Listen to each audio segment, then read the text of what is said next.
자, 오늘 시작합니다. 자, 오늘 첫 번째는 이제 여러분들이 레크레이션을 받는 사람이 아니고 여러분들 레크레이션을 해야 되는 사람들이잖아요. 그래서 첫 번째 내용으로 이제 기본적인 역량 여러 가지가 있는데 실기적 역량에 있어서 레크레이션 강사 지도자들한테 가장 중요시되는 것 중에 하나가 말하기인데 그 말하기 스피치에 대한 좀 얘기를 좀 해볼게요. 이거는 선생님이 생각보다 선생님도 지금 강의 활동을 벌써 2010년 전일까? 2010년 때에서 15년 정도 하고 있는데 항상 느끼는 건데 말하기의 전달력이라는 게 매우 중요한 것 같아요. 그게 사람마다 조금씩 다를 수 있는데 선생님 같은 경우는 선생님의 가장 제일 큰 약점은 목소리의 감도가 별로 안 좋아. 그러니까 너무 허스키하거나 너무 하이톤이어가지고 그걸 항상 이제 어디 발표를 가거나 그러면 나중에 이제 선생님한테 관심 많으신 위에 교수님들이 목소리 톤이 너무 하이톤이어서 좀 어렵다 듣기가 오래 듣기가 어렵다. 내용은 집중이 가는데 내용 자체는 좋은데 목소리 때문에 전달력이 떨어지는 경우가 좀 많다. 근데 이 목소리는 타고나는 거라 기본적으로 타고나는 거잖아요. 그래서 그 말을 들을 때마다 가끔 좌절하거든. 이걸 어떻게 바꾸지? 그렇다고 뭐 날개라는 뭐 수백 개 넣고 들어갈 수 있는 문제도 아니고. 근데 훈련을 통해서 이 목소리는 바꾸지 못하는데 그 스피치의 전반적인 여러 가지를 활용할 수 있어요. 뭐냐? 우선 자기가 가진 목소리가 있을 거고, 그리고 이게 말을 하면서 억양, 그다음에 리듬감, 그리고 속도 조절. 선생님이 생각해볼까 한 요 정도로 어떻게 해서든지 처리를 할 수 있고, 여기다가 좀 더 더하자면 이제 제스처 이런 것들을 통해서 조금 더 본인의 스피치를 좀 그 전달력을 높일 수 있는데, 우선은 여러분들이 레크레이션 강사나 지도자들 받겠지만 여기서 그 사람들에게 더 중요한 건 이제 내용이지. 내용. 그 1시간, 2시간 동안 끊임없이 얘기를 해야 되거든요. 그러다 보니까 말을 해야 되고, 그러다 보니까 내용을 잘 준비해서 내용이 한 번도 끊김없이 쉴 틈 없이 막 몰아치는 방법들을 많이 쓰는데, 그런 부분에 있어서 기본적으로는 우선 전달력을 가질 수 있어야 되는데 그 얘기를 좀 해볼게요. 자, 개념적으로는 스피치는 우선은 강사 입장에서 자신의 생각이나 정보를 명확하고 논리적으로 전달할 수 있는가가 가장 중요한 기술적 포인트이고, 그 다음에 상호작용을 유도할 수 있는가가 그 다음으로 중요하다. 자, 이거는 기술이라고 한다면 이걸 통해서 상호작용이 일어나요. 피학습자와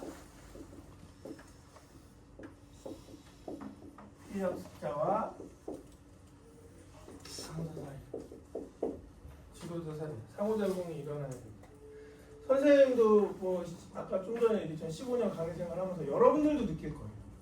우리나라 지금 한 강의에 한 50명 정도 들어와 있는데 상호작용, 커뮤니케이션 하면서 서로 수업을 같이 이끌고 간다는 게 생각보다 힘든 일이에요. 대학원 수업도 하는데 매번 느껴보기에 말을 주로 많이 해서 내용을 이끌고 가야 되는 강의 같은 경우에 최대 맥스는 한 15명 정도가 한계인 것 같아요. 그래서 다 한 명 한 명 피드백을 주면서 한 명 한 명 커뮤니케이션 하면서 이 아무리 학습의 방법이 바뀌고 그 학습 효과를 높이는 도구들이 많이 나타나도 상호작용을 완벽하게 하면서 1-2시간짜리 강의를 한다고 했을 때 가장 좋은 인원수는 강의에서는 한 15명, 20명이 내외인 것 같고, 그 다음에 이런 레크리에이션은 여러 가지 도구랑 장비 등을 이용해서 단체 프로그램이니까 그건 진짜로 강사의 능력이겠지. 그래서 제일 중요한 건 피학습자와 강사 상호작용. 이건 기술이고, 그래서 상호작용을 일으킬 수 있는 거가 제일 중요하다. 그래서 레크레이션 강사들이 이러한 자기의 그 스피치 기술을 이용해서 첫 번째는 내 내용을 따라올 수 있는 설득력 있는 방법을 찾아야 되고, 그다음에 그 안에서 정보 전달을 할 수 있는가. 그다음에 이게 그 내용들이 오락적으로 재미있는 흥미, 재미 등을 보장할 수 있는가 피학습자에게. 그래서 이런 목적들을 일으킬 수 있도록 스피치를 준비해야 된다.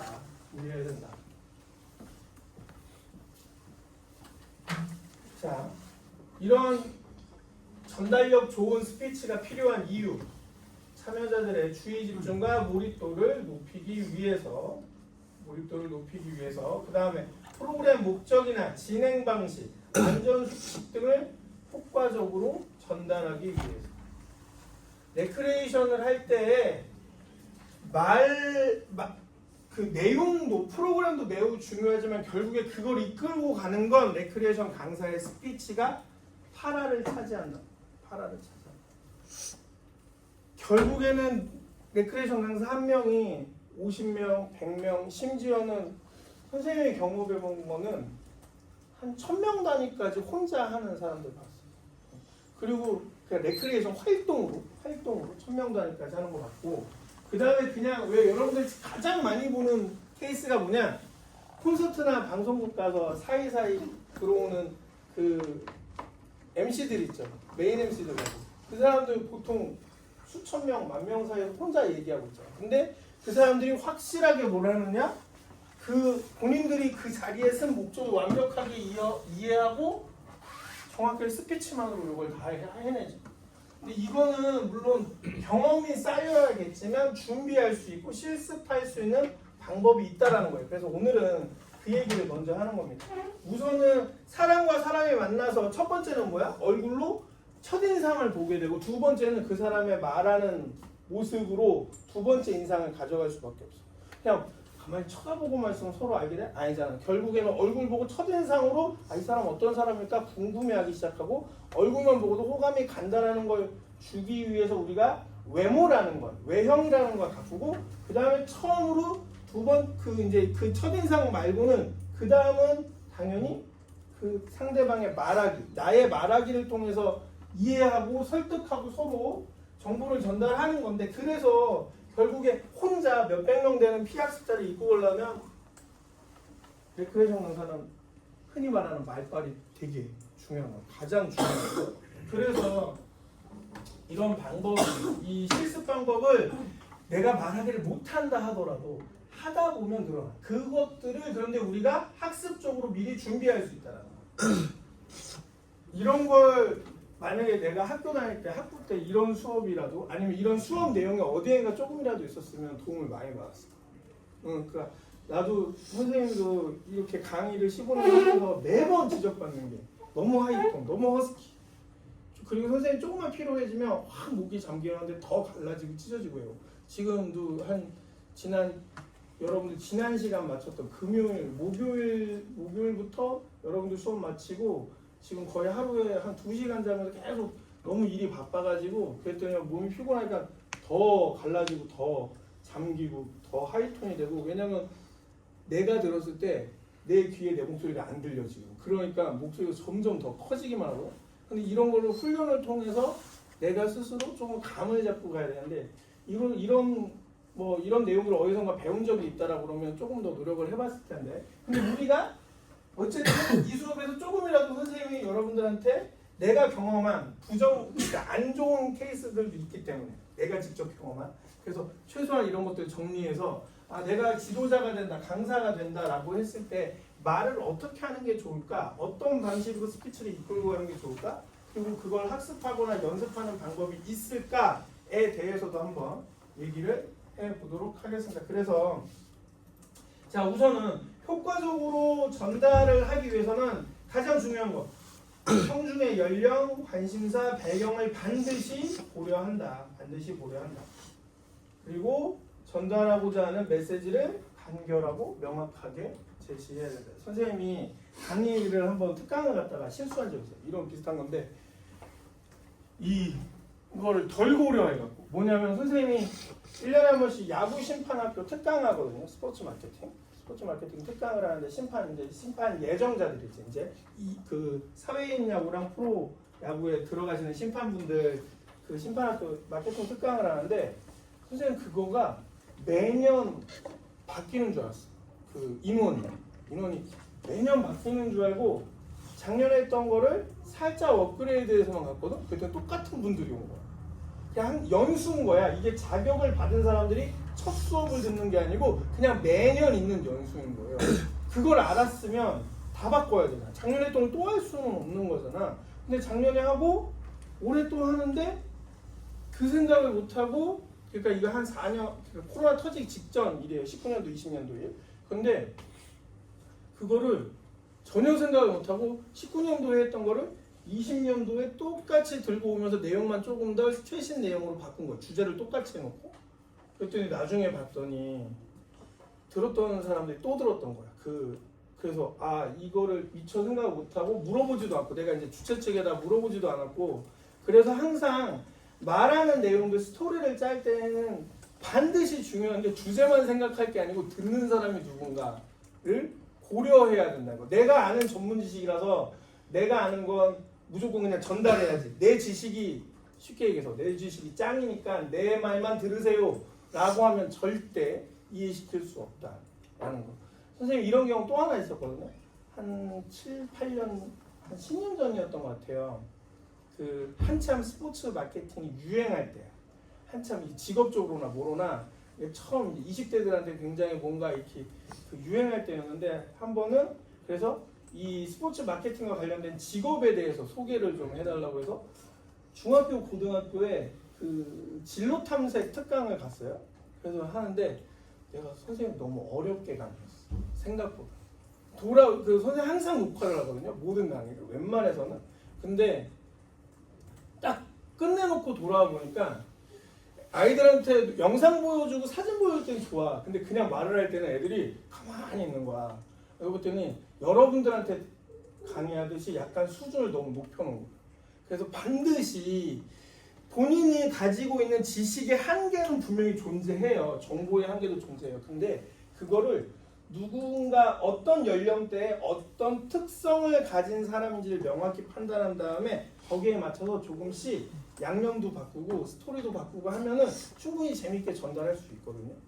그래서 선생님이 15년 동안 대학 강의만 메인으로 하다 보니까 20대 초반의 학생들한테 강의하는 게 딱 특화돼 있어. 그러니까 이 정도 수준에서는 계속 눈높이가 맞춰지고 있는 거야. 내가 준비할 때건 뭐 할 때건.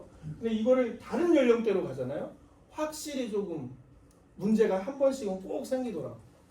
선생님이 처음 대학원 강의할 때, 처음 대학원? 근데 우리 학교에 그 처음 그 교육대학원 생겼을 때야. 근데 우리 학교의 교육대학원은 현직 교사들만 올 수 있어요. 현직 교사들. 근데 보통 나이가 그때 당시 선생님 처음 대학원 강의 들어갔을 때가 33살 때인가 그러거든. 12년 전인데 강의를 받으시러 온 대학원 석사 과정생 분들이 다 50대인 거야. 다 50대. 이제 교감 선생님 하고 싶으신 분들이 학위를 하나 더 올리기 위해서 오신 분들이 많은 거예요. 근데 그분들이 선생님이 가르친 과목이 이제 스포츠 경영행정이었는데 필드에서 현장에서 20년 넘게 일하신 분들이죠. 선생님보다 현장 지식이 더 많아. 도저히 딱 첫 수업 들어가서 인사 나누고 와 이런저런 이제 이번 학기 어떻게 무슨 내용 하겠습니다 하는데 이게 내가 할 수업이 아닌 것 같아요. 도저히 내가 그 경험의 20년 차를 내가 뛰어넘은 첫 이제 대학원을 박사 졸업하고 나서 한 그 전에 2년 대학 일반 학부 강의하고 처음으로 3년차 때 대학원 강의를 맡았는데 뭐 20, 30대 뭐 학부 졸업하자마자 온 대학원생이 아니고 현장에서 20년씩 일하신 분들이 많은데 그분들의 지식 수준을 내가 뛰어넘는다는 게 쉽지가 않은 거예요. 생각보다. 그래서 딱 한 주 OT 하자마자 학과 교수님한테 학과장님한테 가갖고 저 이 수업 못하겠습니다. 이거는 제가 할 수업이 아닌 것 같다. 나 과감하게 포기했어. 과감하게 월급 하나 날렸어 그냥 그때. 근데 그런 결단력도 좀 필요해요. 어떨 때. 근데 선생님 그런 솔직함이 좀 필요하다고 생각해. 준비를 할 수 있는 시간이 많다. 공부할 시간이 많고 여러 사람들을 인터뷰해서 준비할 게 많으면 할 수 있지. 50대가 오셨어도 내가 50대 현장직들 만나서 인터뷰해서 그 실제 내용들을 다 정보를 모아서 하면 되는데 내가 이분들 앞에서 말로 이거를 막 수업하면서 설명한다는 게 생각보다 너무 힘들어. 너무 힘들다는 그 압박감이 세지더라고. 20년 차의 현장직 전문가들을 내가 압도할 수 있는 수업 내용을 만들 수 있을까? 아니, 절대 아니에요. 그래서 교수님은 이제 학과 교수님한테 가서 교수님 제가 능력이 되면 다시 돌아오겠습니다. 아직은 아닌 것 같다. 아직은 이분들을 이길 자신이 없다. 지식으로 이길 자신이 없다고. 그리고 과감하게 포기한 적이 있거든요. 내가 말을 할 수 있고 전달할 수 있는 내용의 한계가 뚜렷하니까. 그래서 그런 것도 충분히 준비해야 돼. 그래서 이런 청중이 누구냐, 대상자가 누구냐에 대한 철저한 준비가 우선돼야 된다는 거. 그리고 발성, 발음, 억양을 연습해서 청중이 듣기 쉬운 소리를 만든다. 그 다음에 표정, 손동작, 시선 처리 등 비언어적 요소를 함께 준비한다. 처음에 강의하면요, 뭐 이렇게 강습 큰 데 가거나 선생님이 실기도 강습하니까 실기를 하러 가면 막 몇백 명씩 모여있을 때는 어떻게 하냐, 이런 강의실에서는 선생님은 어떻게 할 것 같아요? 선생님은 이런 강의실에서 그냥 말로 이론 공부 학습할 때는 몇몇 포인트 지점을 뽑아요. 그래갖고 내가 여기 봤다 저기 봤다 하는 거를 사람 눈 안 마주치고 그냥 사람을 보는 듯하게 포인트 잡아놓고 눈을 마주치는 방법을 쓰고, 여러 명 할 때는 저 뒤에 관중석 저 뒤쪽 봐요. 저 뒤쪽. 큰 체육관에서 강의할 때는 앞에 사람 안 보고 저 뒤에 먼 사람, 제일 먼 사람 보고서는 허공에다 떠들듯이 하거든요. 그러면 조금 사람들하고 눈 마주치다가 내가 준비하는 내용이나 이런 거 까먹지 않고 좀 넘어가는 나만의 스킬을 그렇게 만들어내요. 그래서 그거를 어떻게 처음 방법을 만들어냈냐면요. 박사과정 가면요, 뭘 하냐면 박사 논문 계획서라는 걸 발표하거든요. 우리 합동 강의실에 저기 뭐야 1층 합동 강의실 몇 명 들어가다 한 200명 정도 들어갈 텐데 200명, 250명 들어갈 텐데 거기서 그렇게 큰 강의실에 처음 서보잖아. 대학교 생활하면서. 그럼 어떻게 해야 될지 모르겠는 거야 도저히.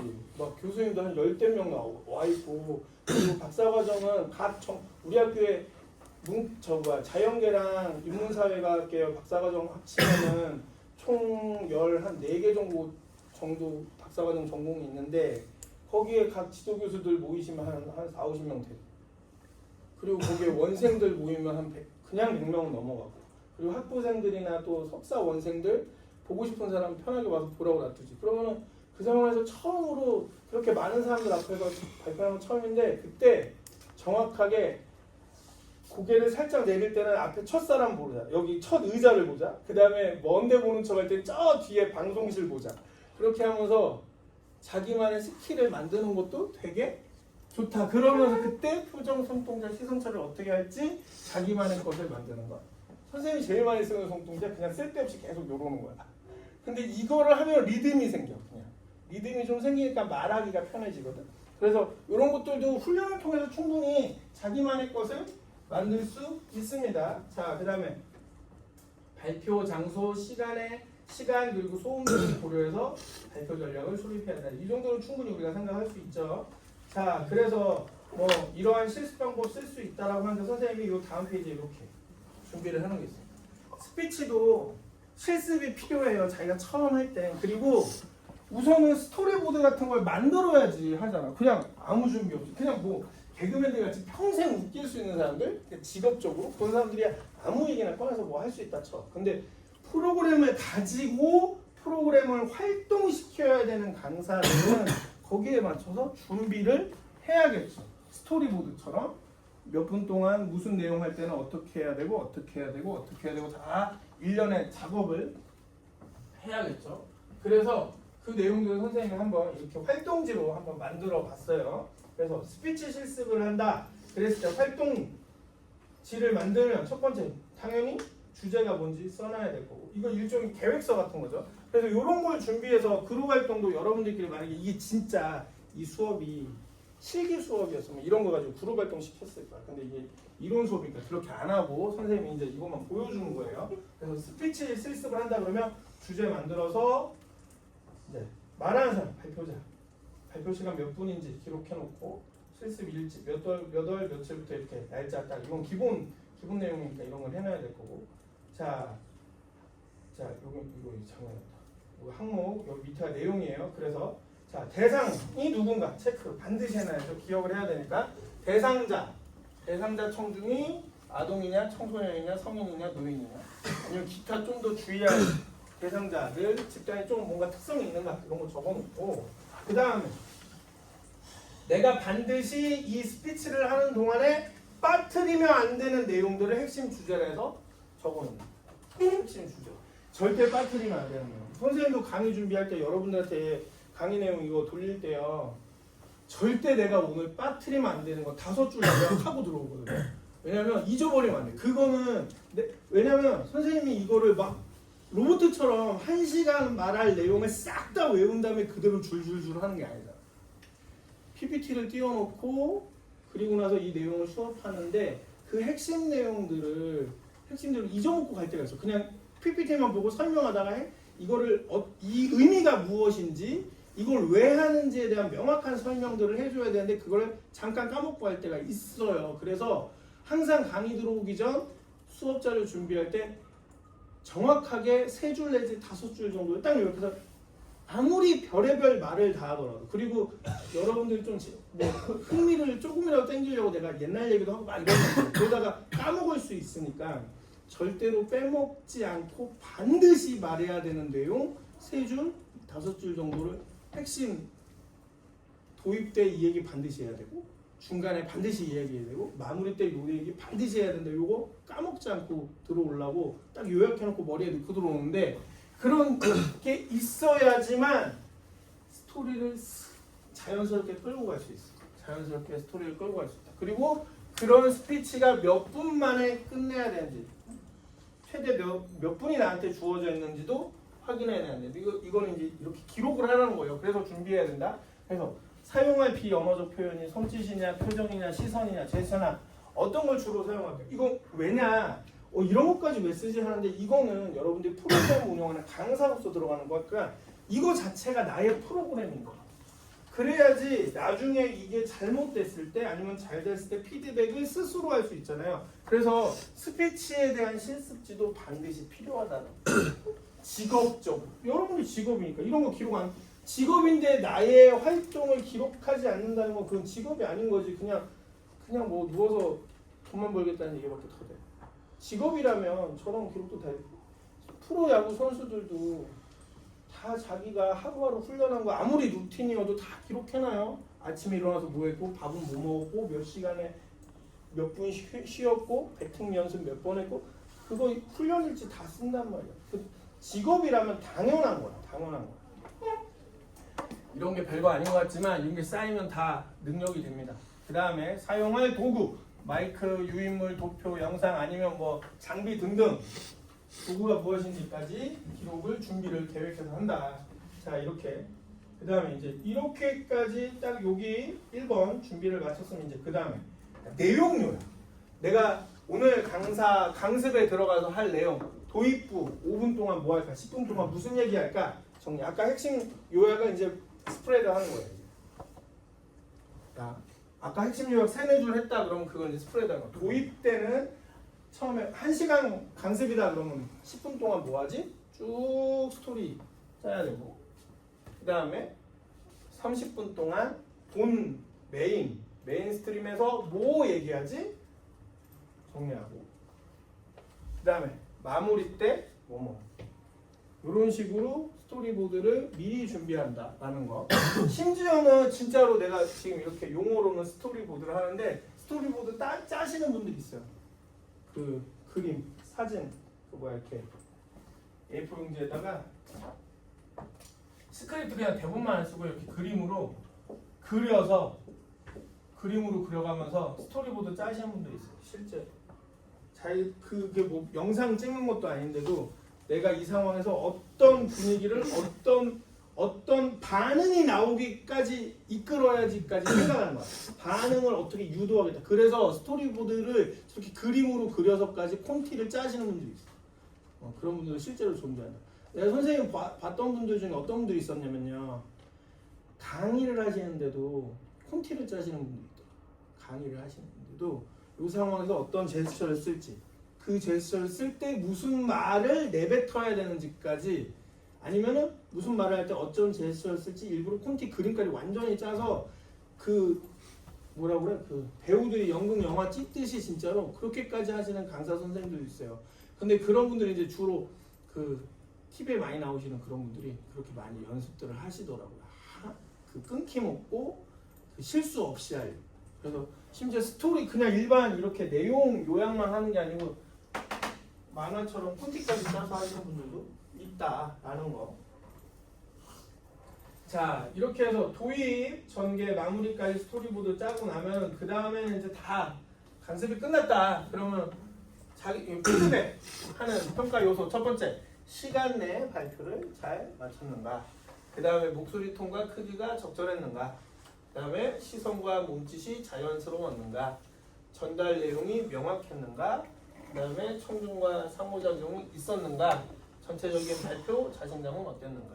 이 정도는 자기 평가를 해서 체크하고 간단하게 저렇게 피드백 소감 이유 적고 아니면 점수로 환산해서 하면 평가하기가 쉽겠죠. 자기 스스로도 저런 거 할 줄 알아야 돼요. 그래서 선생님도 여러분들 강의 딱 끝나잖아요. 돌아가면서 맨날 저기 저 계단에서 맨날 저기 연구실 저쪽에 있으니까 필승과 저기 역학 운동 역학실 끝쪽에 강사 연구실이 있는데 이렇게 맨날 가면서 강의 끝나면 이 시간 딱 끝나면 저기 딱 계단 올라갈 때 제가 오늘은 내가 말을 다 했나? 할 말을 다 했나? 내용 다 전달했나? 아니면 어디서 버벅된 거는 왜 버벅됐지? 별의별 생각을 다 해요. 근데 그래야지 다음 시간에 아니면 최소한 그런 생각 안 하면은 무슨 문제가 생기냐? 그 다음 학기에 똑같은 시도에 똑같은 과목을 하게 될 경우. 그래서 선생님 그런 노력은 많이 해요. 특히나 이 선생님도 그 우리 강사들끼리 그런 얘기하거든요. 우리도 말로 먹고 사는 사람이에요. 말 잘해야 돼. 말 진짜 잘해야 되고 이게 특히 인문사회가 이론 가르치는 선생님들은 이 글로 되어 있는 걸 어떻게 해서든지 솔직히 나도 여기에 4년 동안 앉아봤어요. 석사 2년 앉아 있었어. 박사 3년 앉아 있었어. 9년 동안 학교에 요 의자 이 책상에 앉아 있으면서 볼 때 교수님들이 PPT 그대로 얘기하면은 아무런 관심이 안 가. 아무런 관심은 저거 그냥 내가 그냥 잘 외우고 있다가 시험 보면 끝이라고 생각하거든. 내가 학생을 해봤기 때문에 알아. 그래서 뭐라도 어떻게 해서든지 사이사이 옛날 얘기를 끼워놓고 아니면은 이거에 대한 내 경험, 실제 경험도 끼워놓고 해서 조금이라도 더 얘기를 해주려고 하는 거고 물론 그걸 타입해서 뭐 영상도 많이 준비하고 음악도 준비하고 하시는 분도 있어. 근데 선생님이 그거를 예전에 해봤어요. 우리가 수업이 2시간이잖아. 근데 사실 2시간이 안 된다고. 쉬는 시간도 있고 준비하는 시간, 끝나면 마무리하는 시간 하면 사실 수업을 실제로 여러분들한테 메인 내용을 정보를 전달할 수 있는 시간은 2시간이라고 하지만 실제 60분, 80분 이내예요. 근데 그 시간에 영상 쓰고 음악 쓰고 막 하잖아? 그게 보는 사람 입장에서 계속 흥미 유발이라고 해서 좋을 것 같지만 결국에 진짜 내용을 전달하지 못하는 상황이 벌어져.